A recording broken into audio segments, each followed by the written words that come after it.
Ngobrolin apa lagi nih Pak? Ini kita udah setup kayak gini tuh pasti tidak beres ujung-ujungnya.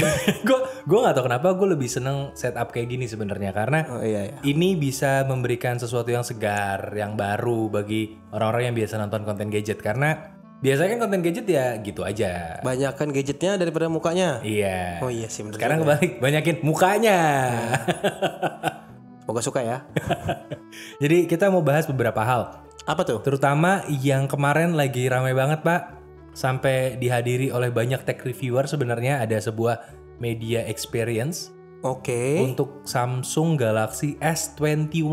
Wah ini dia. Series. Dan kebetulan kita udah pegang ya. Kita udah pegang unitnya. Ini yang S21 Ultra ya? Ini adalah S21 Ultra 5G. Jadi jangan lupa, ini adalah seri 5G. Oh iya ini ada jelas tulis 5G. Iya, karena memang berbeda dengan yang seri pendahulunya S20. Ya, S20 Ultra itu ada dua versi. Ada yang versi 5G, ada yang versi non 5G.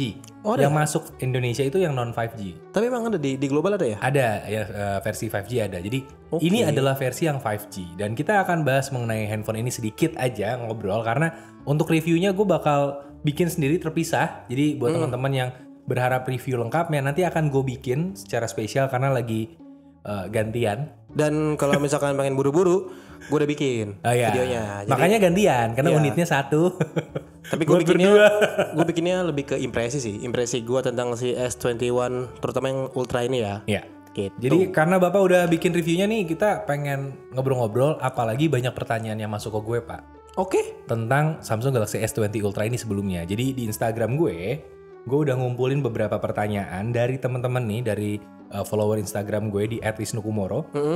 Dan ini pertanyaannya sebenarnya cukup menarik, makanya gue pengen nanya ke Bapak Divi. Dan sebenarnya Bapak Divi juga bisa lihat di handphone Bapak, saya udah kirimin daftar pertanyaannya. Jadi tinggal dipilih aja beberapa nanti. Oke. Kira-kira yang menarik yang bisa kita bahas yang mana. Jadi kita saling bertanya aja. Ini ada yang nanya, buat main PUBG awet nggak baterainya? Buat main PUBG? Iya. Ini kalau nggak salah baterainya tuh di atas 4.000 kan. Ini ya? baterai 5.000. 5.000 ya. Kalau kemarin sih gue sempat ngetes main PUBG itu enak. Dan kalau misalkan awet atau enggak, biasanya sih kalau misalkan gue main itu sekitar kurang lebih, kalau dari 100 4 match, katakanlah 4 match itu chicken semua, which is gue main di Miramar 40 menitan. Oh lama ya? 40 menitan kalau di Miramar itu kan. Itu dari 100 paling selesai 4 match itu ada di angka 70%-an lah, jadi berkurang 30%. 30%? 4 match? 4 match, 1 matchnya 40 menit. Sekitar 30-40 lah ya? Ya kali aja lo mati segitu. duluan kan? Kecuali itu Sun. Ya 30 sampai, artinya 2 jam lebih? Ya 2 hampir jam, 3 jam. Dengan suhu yang kejaga. Kemudian pertanyaan berikutnya dari Bapak ada nggak tuh? Dari saya Bapak? Ada sih kebetulan Pak. Casing S21 series kayak gimana Bang bentuknya? Bentuknya? Oke, bentuk dari casingnya kayak gini.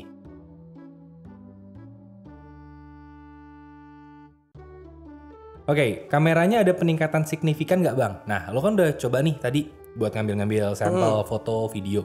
Menurut lo gimana? Kameranya ada peningkatan signifikan atau tidak? Yang pasti, walaupun minor harusnya ada ya. Karena ini kan seri penerusnya. Di atas kertas, seperti yang gue bilang di video gue juga ya, gue gak pernah kecewa sama hasil fotonya Samsung. Selalu on point, selalu bagus. Karena terbantu sama layar ya. Iya.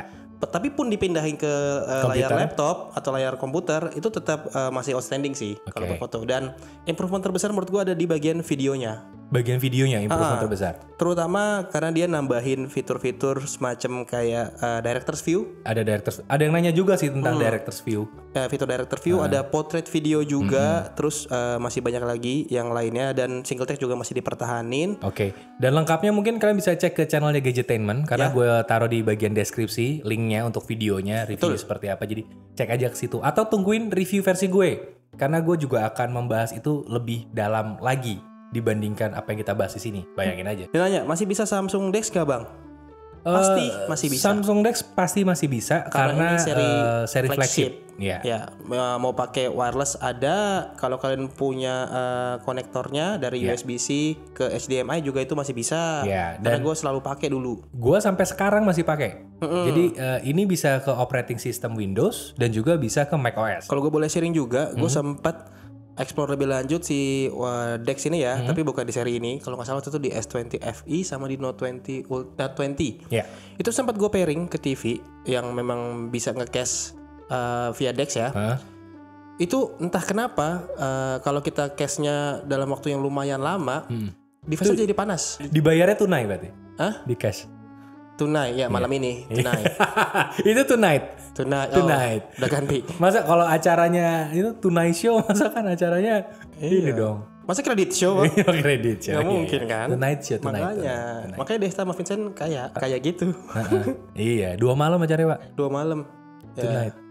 Tonight. Tonight. Berarti kalau orang nikah repot ya? Repot. Saya terima nikahnya dibayar tonight. Wah, ntar malam dong, Pak. 2 malam. Kata penghulunya.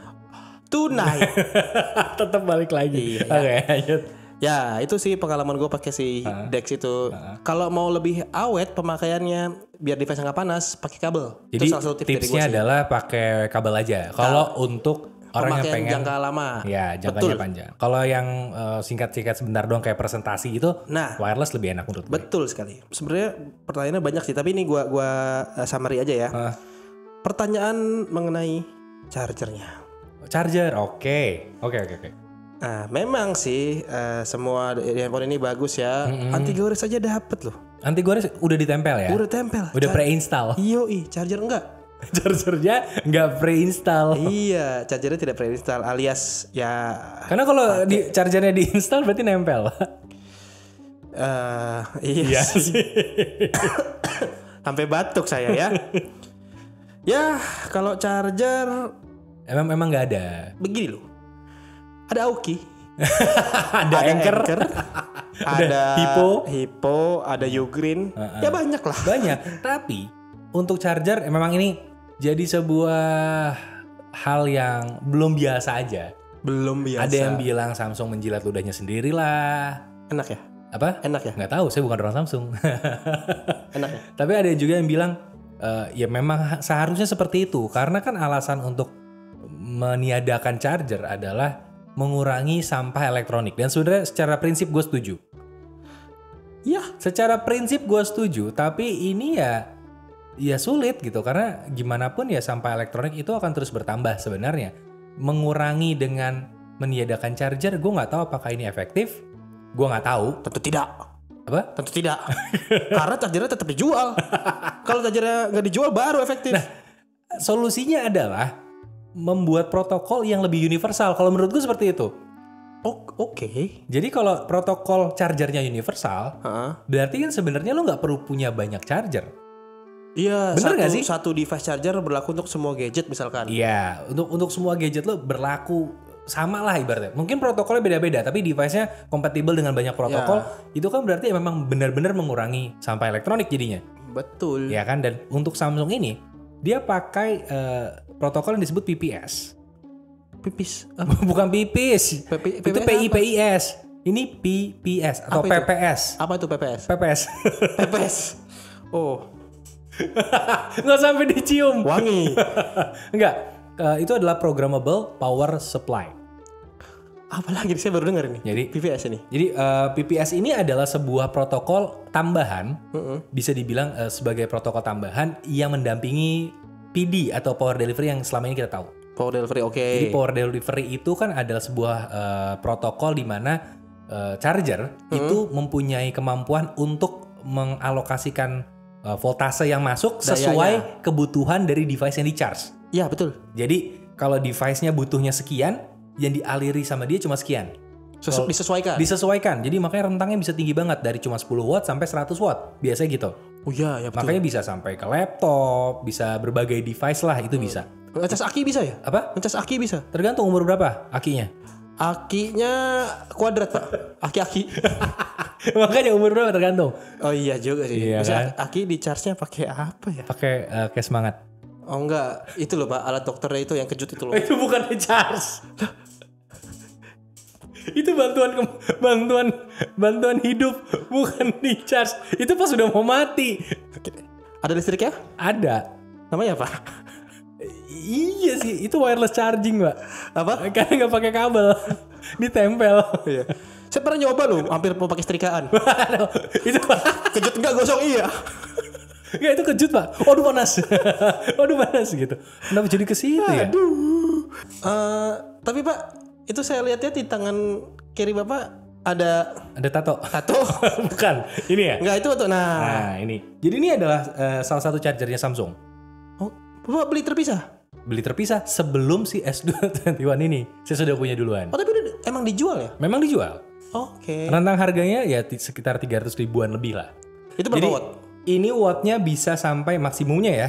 Ini maksimumnya sampai 45. Oh ya, memang Ini yang sampai kapasitas charging terbatas Samsung ya? Iya. 45 watt ya? Ini dan di sini ditulis sebenarnya Pak, ada tulisannya PDO dan juga PPS. Artinya memang ada dua protokol tambahan lagi. Dengan settingan normalnya adalah yang PD sebenarnya. Oke. Jadi memang di sini ada tulisan nih PPS, ini beneran ada. Oke. Jadi memang untuk Samsung itu disarankan yang pakai USB-C dan yang PPS. Interface-nya yang C ke C berarti ya? Iya, C ke C dan juga PPS. Karena dengan adanya PPS ini, artinya charger setiap 10 detik itu bisa mengkonfirmasi ke device-nya berapa daya yang dibutuhkan. Daya yang dialirkan. Iya, jadi lebih customize lagi sebenarnya itu protokolnya. Jadi dia mengkonfirmasi setiap 10 detik seperti datanya ada pertukaran data di dalam sini. Makanya pinter ya chargernya. Chargernya pinter, ada protokolnya sendiri makanya. Gitu. Jadi nggak sembarangan charger bisa sebenarnya. Tapi untungnya tahun 2017 nih saya cukup banyak riset sebenarnya. Tahun 2017 Asosiasi USB-IF itu yang menaungi ngurusin charger sedunia ya. Oke. Itu udah memasukkan protokol si PPS ini ke PD 3.0 dan juga Quick Charge-nya Qualcomm itu yang 4.0. Quick Charge. Oh, oke. Jadi yang terbaru itu sudah ada PPS-nya. Jadi udah jadi standar tersendiri di situ. Ya di dalam situ udah ada standarnya. Jadi kalau charger kalian itu support Quick Charge 4.0 yang baru-baru lah atau yang PD 3.0 itu otomatis udah support PPS sebenarnya. Coba Pak. Ya. Oke. Tapi kalau untuk yang lama-lama, jujur aja saya tidak yakin nih Pak. Saya tidak yakin ada supportnya. Jadi wajar sih memang kalau ini dijual terpisah ya, karena memang ini udah ada standar tersendirinya ya. Betul, gitu. Dan ini memang untuk berbagai device Samsung yang flagship terutama. Gue ngejajal ini ke berbagai device yang premium, misalkan kayak si S21 Ultra, kemudian juga ini Z Fold 2 gue, kan kayak daily driver gue Z Fold 2. Kemudian gue pakai untuk berbagai handphone merek lain bahkan Pak, itu juga bisa. Dan fast chargingnya berlaku. Hidup. Jadi memang harus bisa menemukan device-device yang tepat supaya kita bisa menghemat charger. Oke. Gitu. Jadi sebenarnya emang harus sedikit ngulik sih kalau pengen kayak optimal lah masalah charger ini. Ini repot untuk orang-orang yang nggak pedulian. Karena takutnya jadi merusak charger, merusak si handphonenya kalau chargernya nggak pas.